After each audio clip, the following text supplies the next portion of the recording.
Hi you guys, I am back to get a little bit more cleaning done.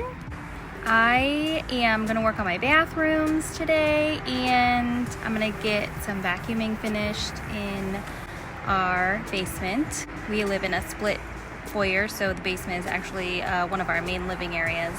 I'm actually getting started a little bit later today with filming, so my bed's already made, I'm already dressed. We've actually already had lunch. So I'm hoping to get some cleaning done, and then I'm going to get my daughter's water table all cleaned up, and we're gonna play outside a little bit.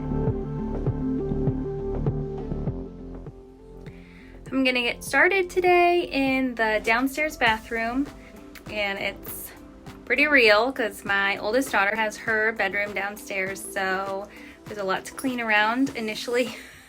And then I'll move upstairs to the hall bath and the kitchen, and then I'll get vacuuming done in our downstairs living area, and then hopefully I'll be done, I think, today. So join me, hope you find some motivation. I hope you're cleaning along with me a little bit.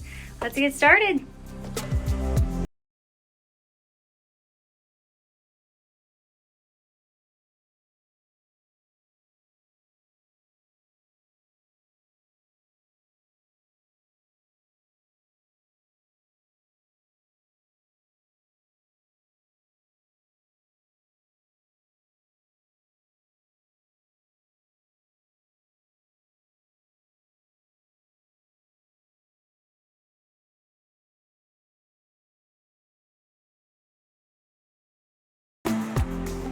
So now that I have sprayed my sink, I have 10 minutes and I'm gonna go clean the hall bath. I know my cleaning styles seem all over the place. I have looked at systems like Clean Mama and the Fly Lady, which are both great systems, and I have adopted some of their techniques. But to me, I just need to do what works. So I encourage you to just find a niche and make it work for you. So right now I have 10 minutes while my spray sits on my sink, and I'm gonna go get the bathroom clean and come back and finish up in the kitchen. And then we'll head downstairs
Hey.